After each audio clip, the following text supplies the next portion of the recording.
हरे कृष्णा। तो चलिए आज मैं आप सभी को सुनाती हूँ कार्तिक मास की कथाएं। अब शुरू करते हैं नित्य की कथा। जो नित्य की कथा कौन सी होती है जो हमें कार्तिक मास में सुननी चाहिए, तो सुनिए। दो माँ बेटी थीं, वह रोजाना नित्य की कहानी कहा करती थीं। उसकी बेटी ने कहा, माँ मैं भी नित्य की कहानी कहूँगी। तो माँ ने कहा, बेटी तेरी कहानी ससुराल में कौन सुनेगा। उसने जिद की और नित्य की कहानी कहने लगी।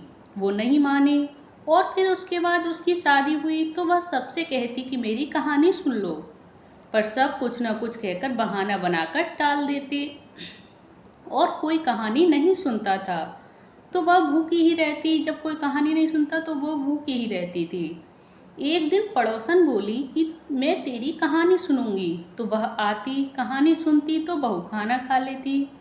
कई दिन नंद ने अपनी माँ से कहा कि माँ भाभी पड़ोसन के कहने पर तो खाना खा लेती है और हम कहते हैं तो नहीं खाती।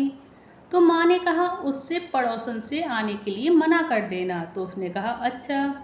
तो लड़की ने पड़ोसन से मना कर दिया। तो पड़ोसन ने अपने पति से कहा कि उसकी बेटी मना करती है उसके घर जाने को। तो पति ने कहा, उस पड़ोसन के पति ने कहा कि उसकी माँ मना करे तो मत जाना।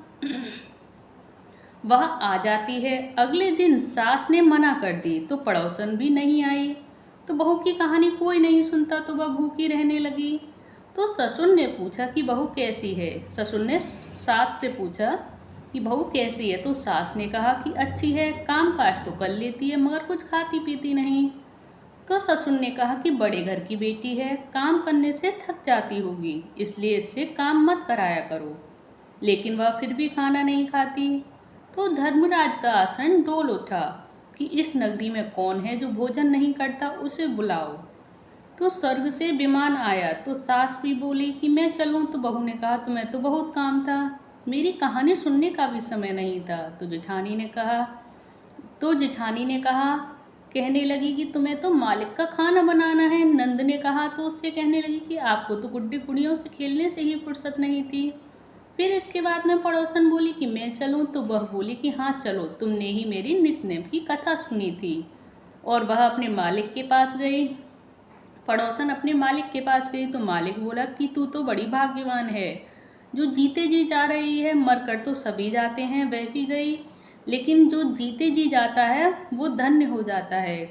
और ये संभव है नित्य की कथा से। तो आप सभी को ये नित्य की कथा कैसी लगी प्लीज़ कमेंट बॉक्स में ज़रूर बताइएगा। अच्छी लगी हो तो प्लीज़ वीडियो को लाइक करके चैनल को सब्सक्राइब करना ना भूलें।